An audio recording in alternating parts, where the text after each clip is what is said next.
The old Victorian manor loomed like a shadow from another time, its once grand facade now cloaked in the mist of an early autumn morning. Emma Hawthorne stood on the doorstep, her fingers brushing the brass knocker that had seen centuries of wear. Her eyes were bright with excitement as she turned to Liam Graves, her partner.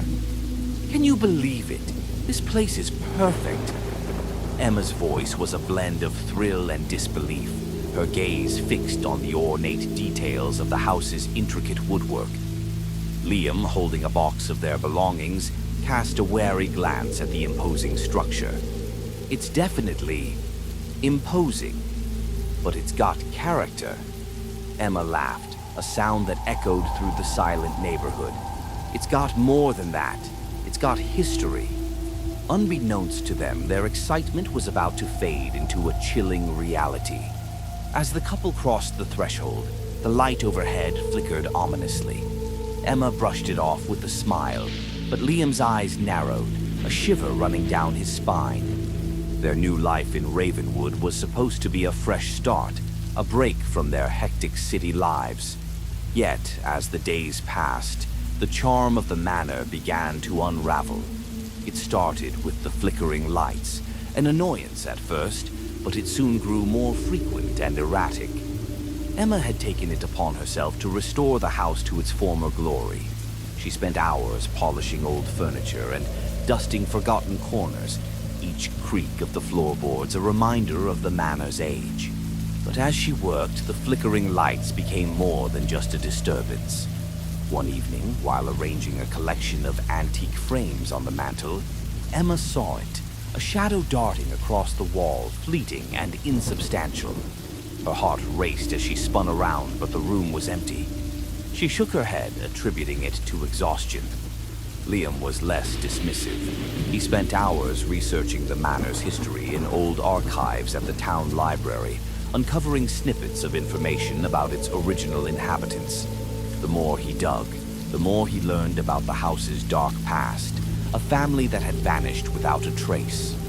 Their investigation led them to a locale historian, Margaret Halloway, who had lived in Ravenwood all her life. She was a weary woman with sharp ears that seemed to pierce through the veil of normalcy. Margaret had heard whispers about the manor, but had never ventured inside. "The Whitfields," Margaret said, her voice dropping to a whisper. "They were the last family to live in that house. Tragic story. They vanished one night, leaving nothing behind but their belongings. It's said that their spirits are still trapped there." Emma and Liam were skeptical but intrigued. As they delved deeper, they discovered that the Whitfields' disappearance was shrouded in rumors of occult rituals and dark secrets. The flickering lights in their home grew more intense, and the shadows began to take on more distinct forms, figures darting past the periphery of their vision, always just out of reach. One stormy night, the power went out completely. Emma and Liam huddled together, the only light coming from the flickering flames of their fireplace. As the storm raged outside, they heard whispers, soft, indistinct, like a conversation just beyond the edge of hearing.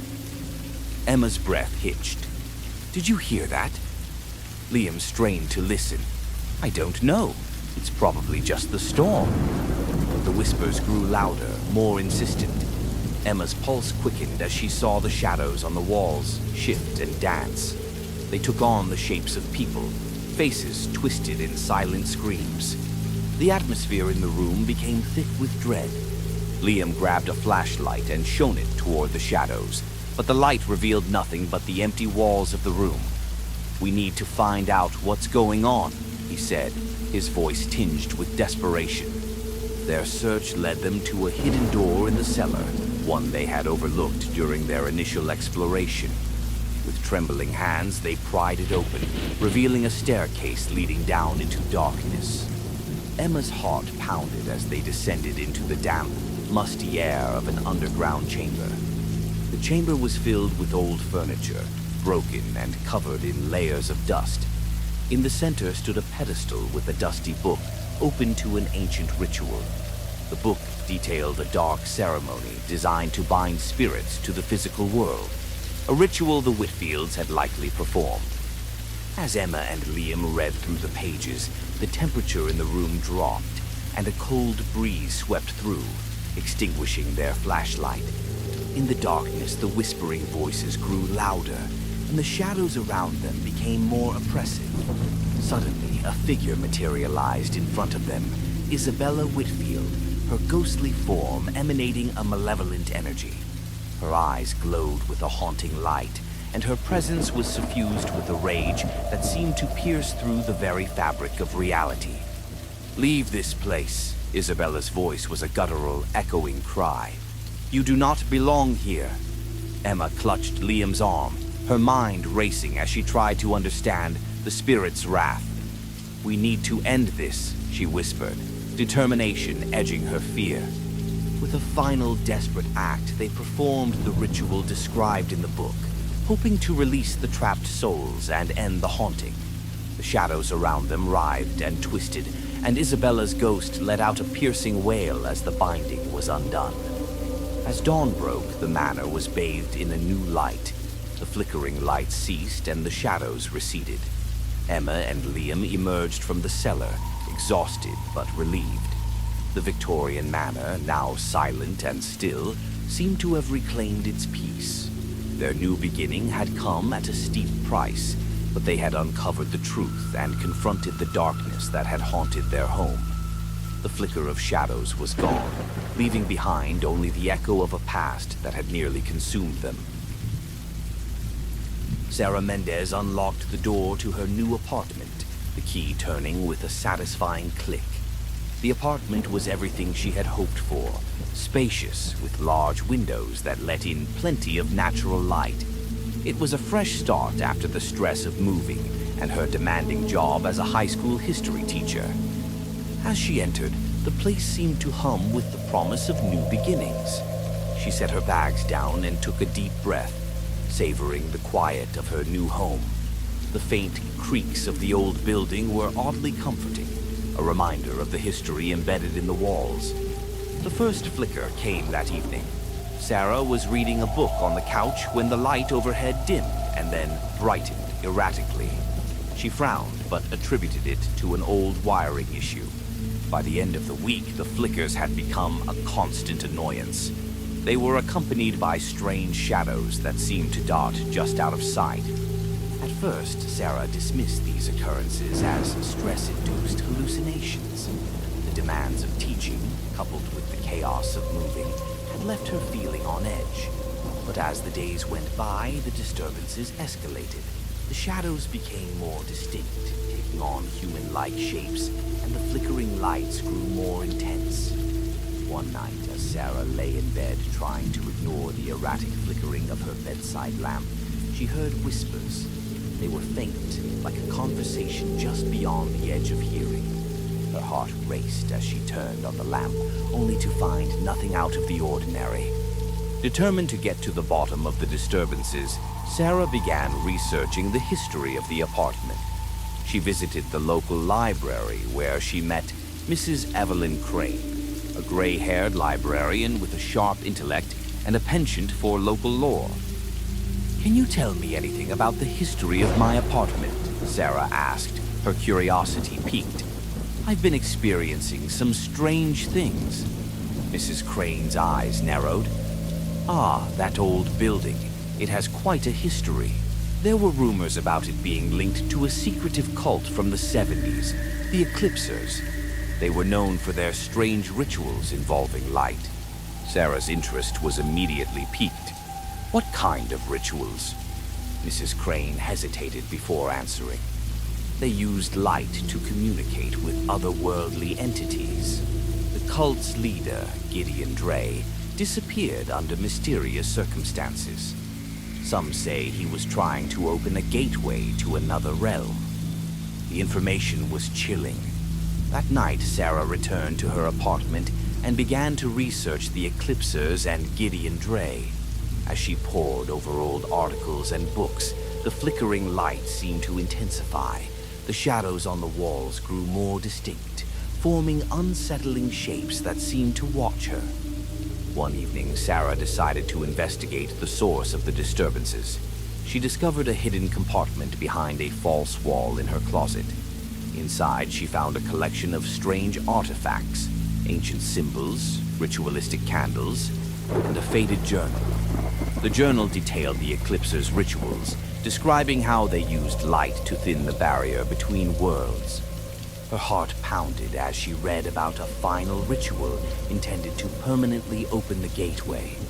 The final entry mentioned the ritual's completion coinciding with a specific lunar event, the coming of the blood moon. The night of the blood moon arrived, and the disturbances in Sarah's apartment reached a crescendo. The flickering lights were now accompanied by eerie, otherworldly noises, whispers, growls, and the sound of something scraping against the walls. Shadows danced with malevolent intent, and the temperature in the apartment dropped. Desperate, Sarah confronted the spirits she believed to be connected to Gideon Dre. She followed the instructions from the journal, attempting to reverse the ritual. As she recited the counter-ritual, the shadows seemed to press in on her, their forms growing more aggressive. Suddenly, Gideon Dre's ghost materialized before her, a dark figure with glowing eyes. "You cannot stop what has begun," his voice echoed through the apartment, filled with a chilling malevolence.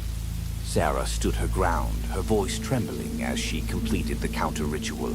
The energy in the apartment shifted, and the oppressive atmosphere began to lift. The shadows writhed and screamed as the barrier between worlds was reinforced. As dawn broke, the apartment was silent. The flickering lights had ceased, and the shadows had disappeared. Sarah collapsed onto the floor, exhausted but relieved. The malevolent presence that had plagued her home was gone, and the apartment seemed to have returned to a semblance of normalcy. Sarah's ordeal was over, but the experience had left her forever changed. The flicker of shadows had been replaced by a profound understanding of the thin veil that separates the known from the unknown. As she looked out of her apartment window at the rising sun, she knew that she had faced a darkness that few could comprehend and had emerged victorious.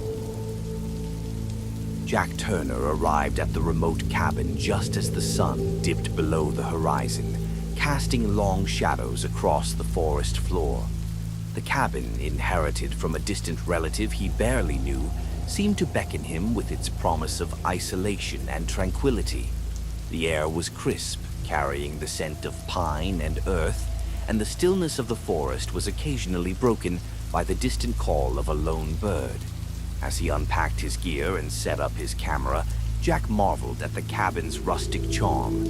It was an old, weathered structure with a stone fireplace and creaky wooden floors.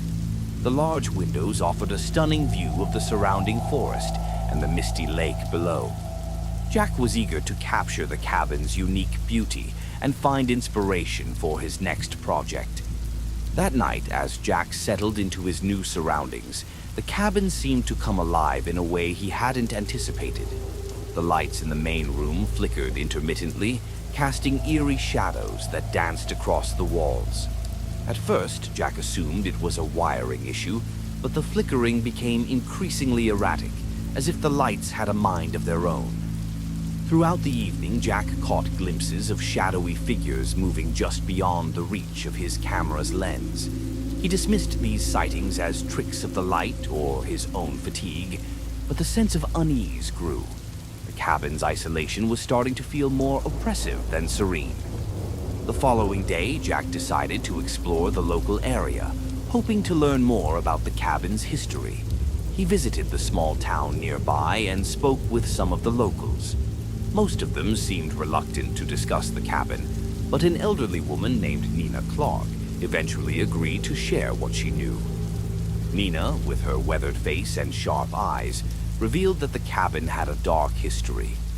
Years ago, a family lived there, the Morrows. They were a tragic bunch. Mysterious accidents claimed their lives one after another. Jack was intrigued. What happened to them? Nina's eyes darkened. No one knows for sure. There were rumors of strange occurrences before their deaths. Some say the family was involved in something sinister.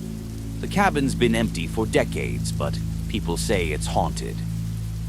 That night, as Jack returned to the cabin, the disturbances escalated. The lights flickered violently, and the shadowy figures seemed to grow more defined. He could hear faint whispers, like the echoes of a conversation he couldn't quite understand. Jack began to feel a sense of dread, as if the very walls of the cabin were closing in on him. Determined to uncover the truth, Jack delved into the cabin's history. He discovered an old journal in the cabin's attic, filled with entries about the Morrow family. The journal detailed a series of accidents that befell the family, each one more tragic than the last. The final entries spoke of a desperate attempt to communicate with something beyond the grave. As Jack read through the journal, the flickering lights seemed to pulse in rhythm with his growing fear. He learned that the Morrows had been involved in an esoteric ritual to contact the spirits of their deceased loved ones. But something had gone horribly wrong. The ritual had left the family spirits trapped, their souls unable to find peace. The climax came on the third night, when the lights flickered uncontrollably, and the shadows converged into a swirling, ominous form. Jack, armed with the knowledge from the journal, attempted to complete the ritual to lay the spirits to rest. He placed candles in the prescribed positions and recited the counter-ritual with trembling hands. As he chanted the final words, the shadows seemed to writhe in agony. The air grew colder, and a deep, resonant voice filled the cabin, pleading for release. Jack could feel the presence of the restless spirits, their anguish palpable. With one final, desperate incantation, Jack completed the ritual. The lights steadied and the oppressive atmosphere lifted. The cabin fell silent and the shadows receded into the corners, leaving behind a sense of calm. Exhausted but relieved, Jack knew he had faced something far beyond his understanding. The cabin, once a place of fear, now seemed to hold a serene, if haunting, beauty. As he packed his belongings and prepared to leave, Jack looked out over the misty lake, feeling a profound sense of closure.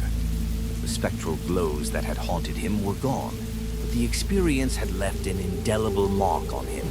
The cabin's dark history had been revealed, and the restless spirits of the Morrow family had finally found peace. Jack's photographs of the cabin, taken during his stay, captured the haunting beauty of the place and the ethereal presence of the spirits. They became a testament to his encounter with the supernatural and the enduring impact of the past on the present. Thanks for watching Fear Files. We hope you enjoyed these spine-tingling tales of haunted homes, sinister shadows, and restless spirits. If the flickering lights and eerie whispers left you with chills, don't forget to like, comment, and subscribe for more nightmares that will keep you up at night. Have your own terrifying tales or thoughts on tonight's stories. Share them with us below. Your experiences might just inspire our next chilling adventure. Stay tuned, stay brave, and until next time, keep the lights on.